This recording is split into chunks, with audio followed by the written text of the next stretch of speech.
Major news. Senator Joe Manchin announces he has a plan to exit the Democratic Party and register himself as an independent in the Senate, which, to be completely honest, means very little. But this is a guy from West Virginia. And as I now live in West Virginia, I've talked to many people about their feelings on Manchin, and they all have said he's done. If things go the way they're going, having a Democrat senator makes no sense for the second biggest Trump supporting state in the union. And while he's still got several years left as senator, people are saying they're not going to vote for him again. Now, what happens if he runs again as an independent? What happens if he leaves the party? I believe this will have a significant impact, can help pull this country back together a little bit, but probably won't be as big as many people are hoping. It's not like he's going to immediately just start caucusing with Republicans and voting on whatever they want, but it is a shift away from the Democratic Party, and it is a major national statement. This would shift the Senate 50-49-2, I guess, or is it 3? I don't know. Bernie Sanders is basically a Democrat. Call him an independent, but he's not. This wouldn't necessarily mean the Republicans are in control and have power, but it certainly means the Democrats will have a lot harder time getting anything done. Right now, many people on the left, many Democrats are saying Manchin needs to vote to end the filibuster. He needs to get in line. But they also have Kyrsten Sinema from Arizona. She may be a Democrat, but she's not falling in line with the party. So I don't know how big a move this will be. But let's talk about the reason behind the move. Joe Manchin says he wants the spending bill, $3.5 trillion, cut in half or else. And the reason why? He says rising inflation, a hidden tax on the American people, and he's not wrong. The economy is in serious trouble, and it's Biden's fault, and the American people think that. 6 in 10 voters, or I should say 6 in 10 people polled, so everybody, say inflation is Joe Biden's fault. His approval rating is in the gutter. His disapproval is skyrocketing. And one financial expert warns we're headed towards the biggest crash in world history. I don't know about all that. Maybe, maybe not. But I certainly hope y'all are paying attention because there are a lot of people who are not, who just believe everything's better than ever. The Democratic voter who for some reason thinks the economy is going well. That's right. The economy is doing so well that Joe Biden needs $3.5 trillion, not to mention the other spending bill, which I think is like $1.2 trillion. It's going to get worse. Barron's, the Wall Street Journal, many financial experts are saying it's going to get worse.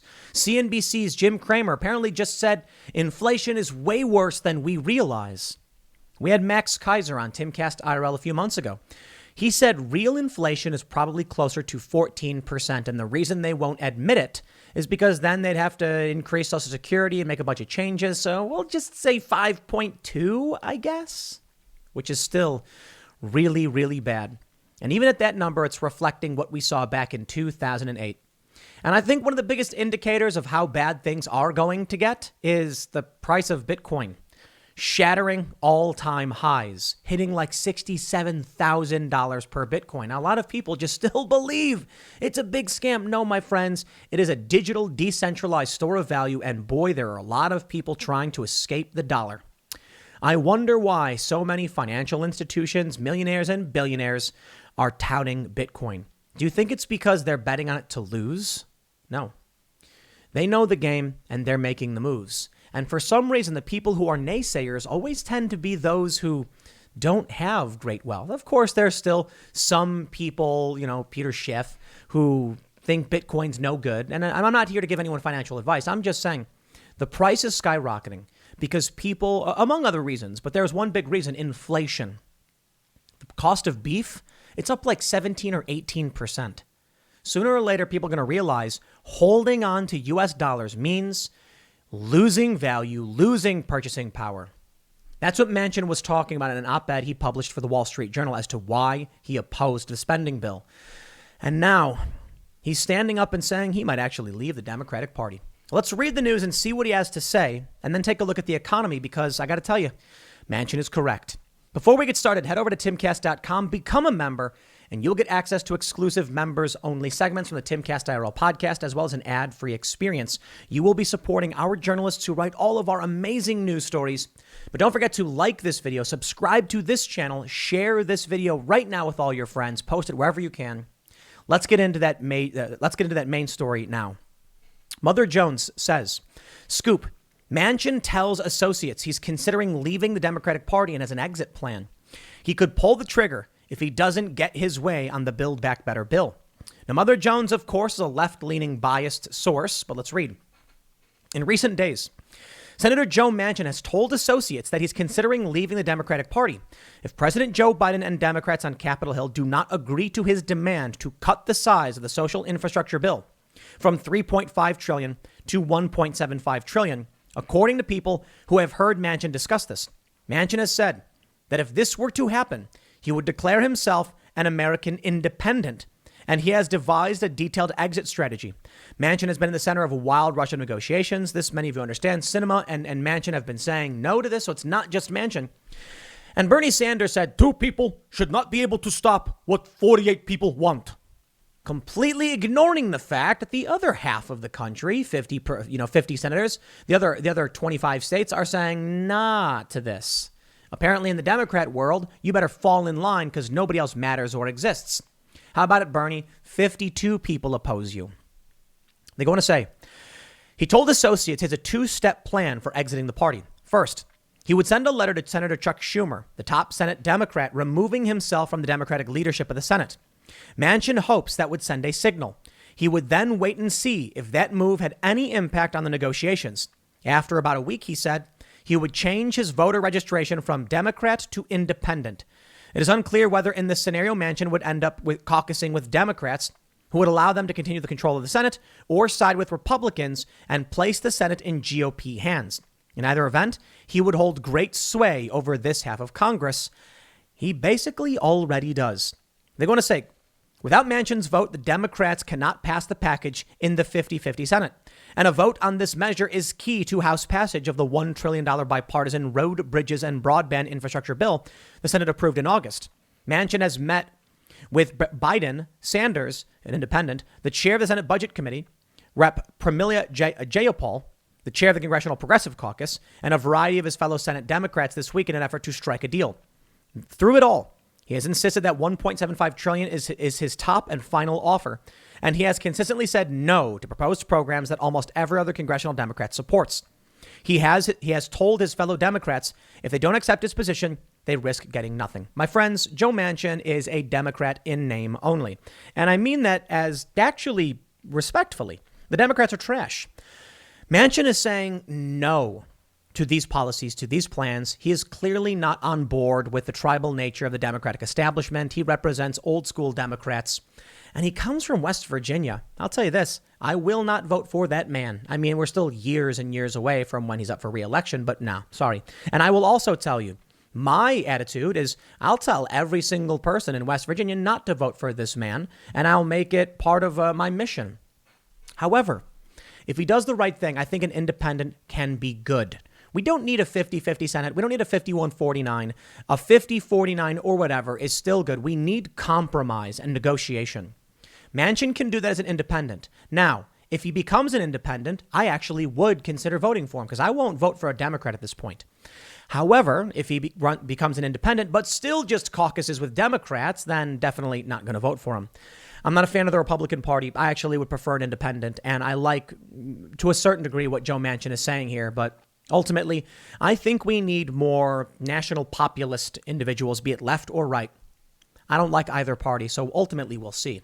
But let's take a look at why Joe Manchin is saying this. From Wall Street Journal's opinion section, September 2nd, Joe Manchin wrote, "Why I won't support spending another $3.5 trillion. Amid inflation, debt, and the inevitability of future crises, Congress needs to take a strategic pause." I agree. He says, "The nation faces an unprecedented array of challenges and will inevitably encounter additional crises in the future. Yet some in Congress have a strange belief there is an infinite supply of money to deal with any current or future crisis, and that spending trillions upon trillions will have no negative consequences for the future." I disagree. "An overheating economy has imposed a costly inflation tax on every middle and working class American. At $28.7 trillion and growing, the nation's debt has reached record levels.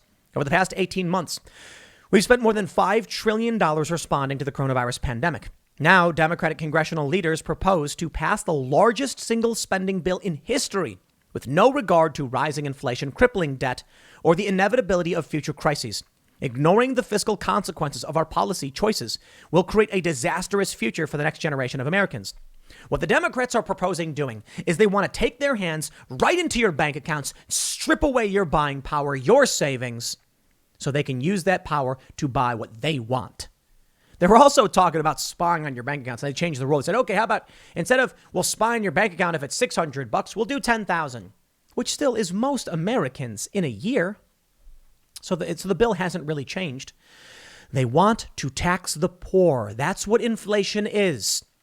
You work, you earn $100. The $100 can buy you a bunch of beef. Let's say it can buy you 100 units of beef. $100, 100 units of beef. You put in your bank account.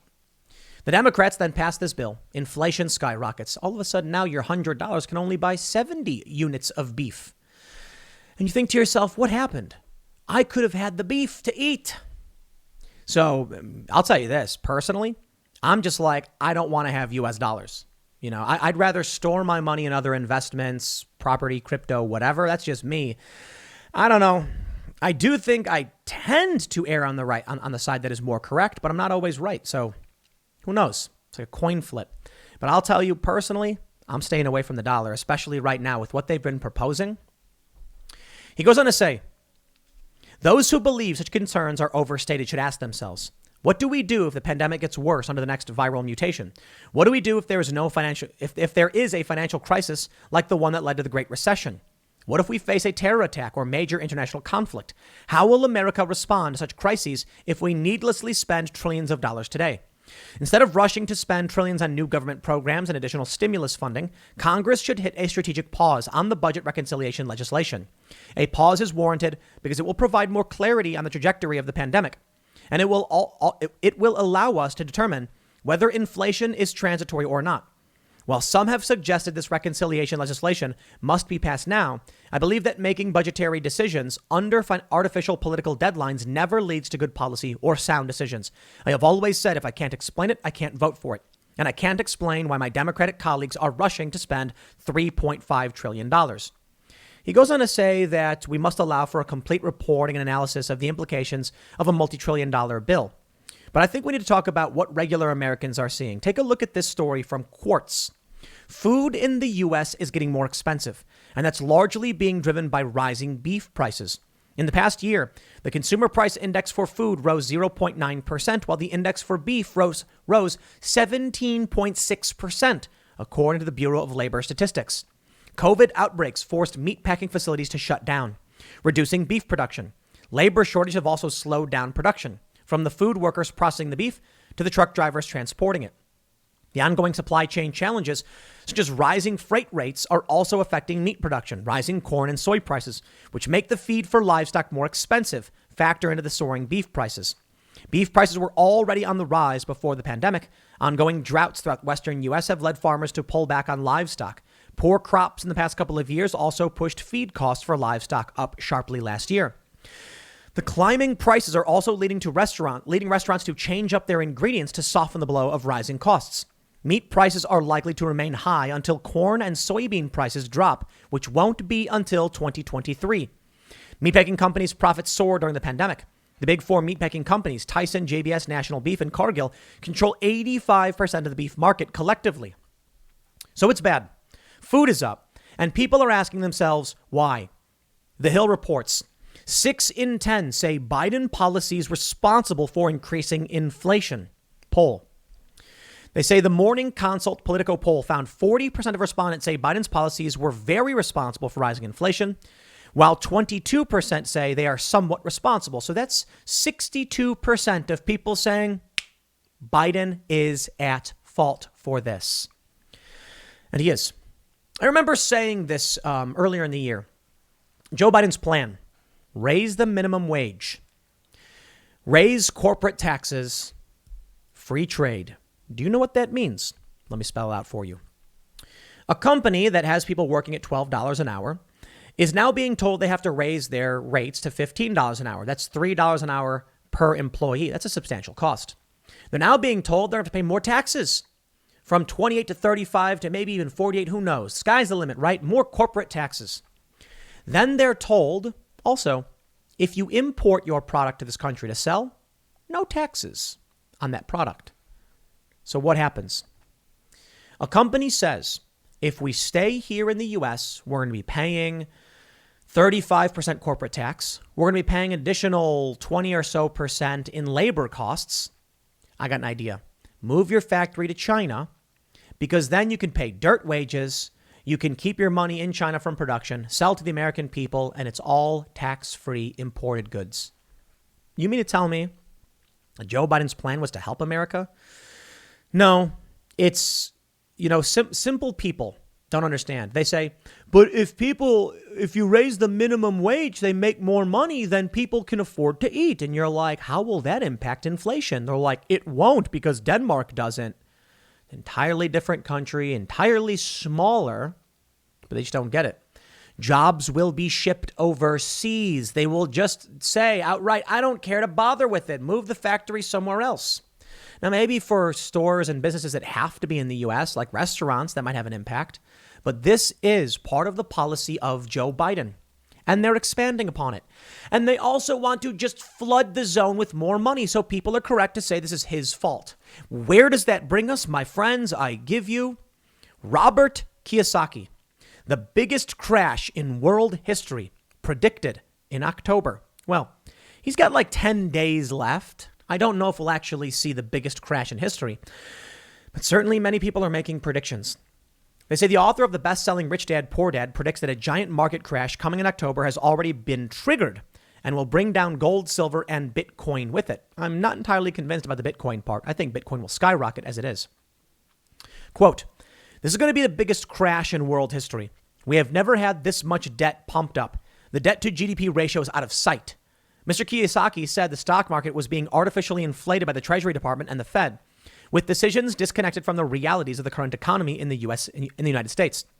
The reason why Ms. Yellen and Mr. Powell are scrambling, he said, is they've expanded the volume of money while the velocity of money is plummeting as no one spends and their cash lingers in savings.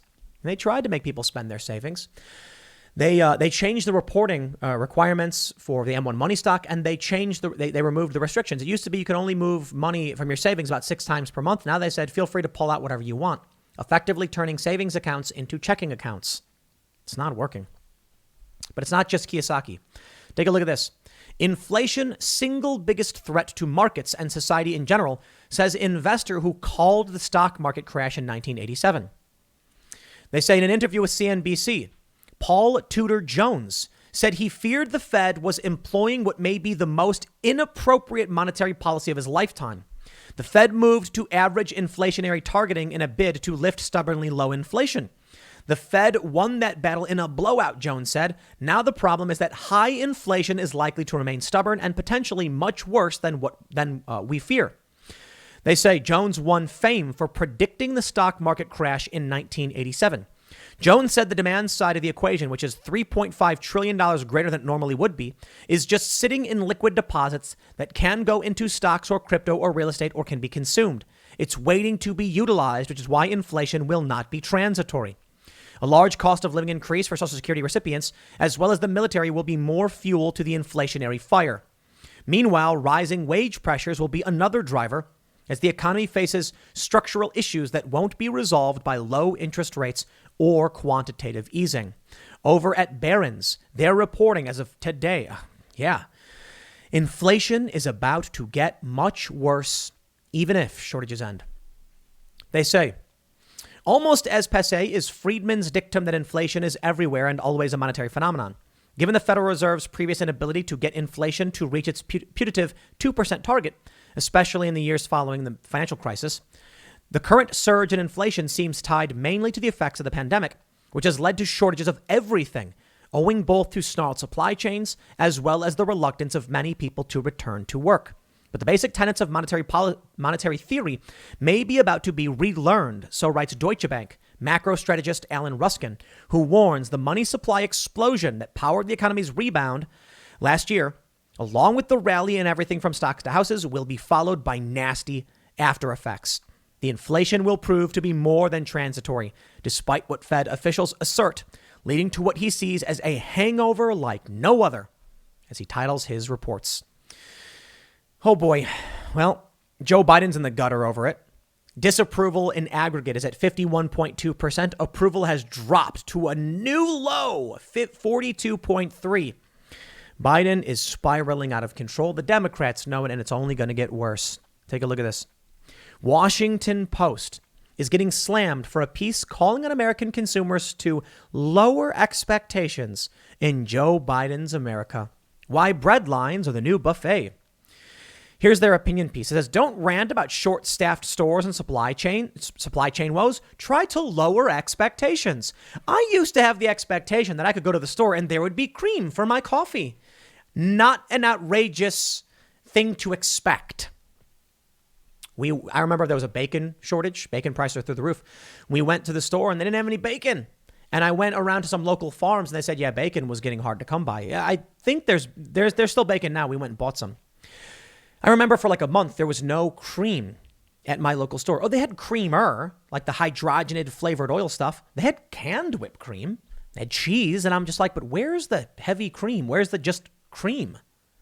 I should be able to expect that, right? Especially where I live, there's farms everywhere. So what we've been doing lately for shopping is going to farms instead. There's a really great, there's a bunch of really great farms right where we live. And they have cream, and they have beef, and they have fresh meats. They're healthier. They're more expensive, but they're more readily available. The best part was we were told by the farm, they were like, you can eat this beef raw because it is clean meat prepared in sanitary, fresh farm conditions. And we're like, wow. And they're like, yeah, no diseases. Clean utensils, clean cutting materials. So we actually got some beef. We don't eat it raw, but we like to have, medium rare, a little pink in the middle on our burgers and our steaks. And that feels great knowing that we're getting good, clean farm meat, grass-fed beef. Absolutely fantastic. For most people, they're just being told by the media to try to lower your expectations. Maybe eat some Soylent, as it were. Drink some of those pre-made meals. I'm not trying to rag on the company, but it is kind of a funny name. Here we go from Ad Age. Food shortages are wreaking havoc like whack-a-mole. Grocery stores and restaurants are still facing shortages and delays. Here's a photo of someone, and it says, the supply of basic goods at U.S. grocery stores and restaurants is undergoing intermittent shortages and delays. Credit iStock. I would like you to grasp the photo here. It is a photo from iStock, meaning a stock photo. We don't know where it's from. The news story is from October 19th, 2021. I have here another story, this from Thrillist. More food shortages are coming this fall. You might have to get a little creative with your Thanksgiving menu. This from October 1st. And they use an image from Shutterstock. The image shows a flyer hung in a store. It says, demand for this product is extraordinarily high. Thank you for your patience as we work diligently to replenish our supply. Also, where is this photo from? Well, the reality is there are many photos emerging of shortages and empty shelves, but it's also true that we've seen shortages for some time. I bring you now to how the cult maintains the cult. From Reuters, fact check. Images do not show empty shelves in U.S. supermarkets in October 2021.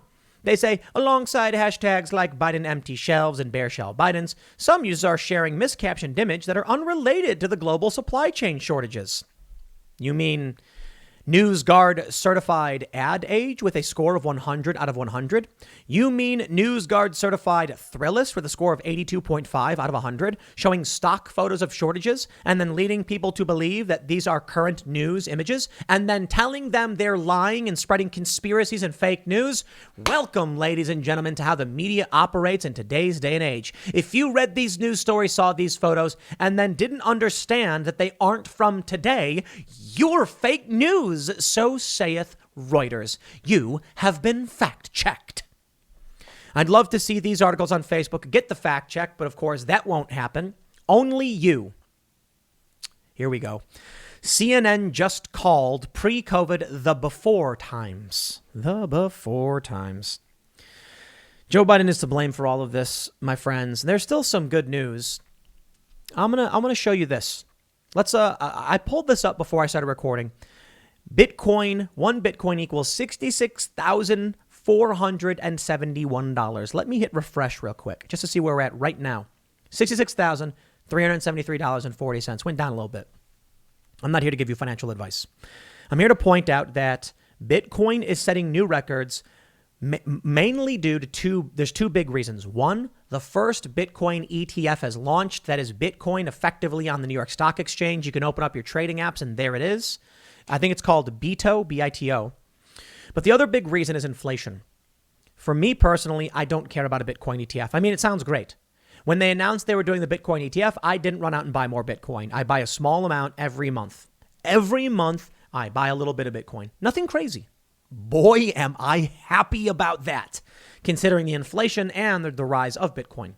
But as more people seek to hedge their bets, worried the dollar is going to collapse, the prices are going to skyrocket. Not only is Bitcoin going to outperform the dollar in terms of if you could buy a candy bar for $1 now, but you buy $1 in Bitcoin instead, in 2 or 3 months, the candy bar will be $1.20 and your Bitcoin will still track alongside the $1.20. You'll still be able to buy that candy bar, but holding the dollar will not work out so well, right? Not only that, but because more people are seeking to hedge their bets, demand for Bitcoin is skyrocketing. Again, not giving advice. I'm only showing you this because it is a major sign that people are not confident at all in the dollar. And I hope you are aware of what that means. Now, alongside bad economic policy, we have other awful policies, mostly coming from Democrats. And this story isn't necessarily about Joe Manchin or Joe Biden or anything like that, but I do think it's important. From timcast.com, San Francisco closes In-N-Out Burger after company says they won't act as vaccination police for any government. Joe Biden and the Democrats are leading the charge on mandating vaccines. And these businesses, they're saying no. You're not seeing this stuff in red states, but you're seeing Washington, you're seeing New York, you're seeing California. Take a look at this.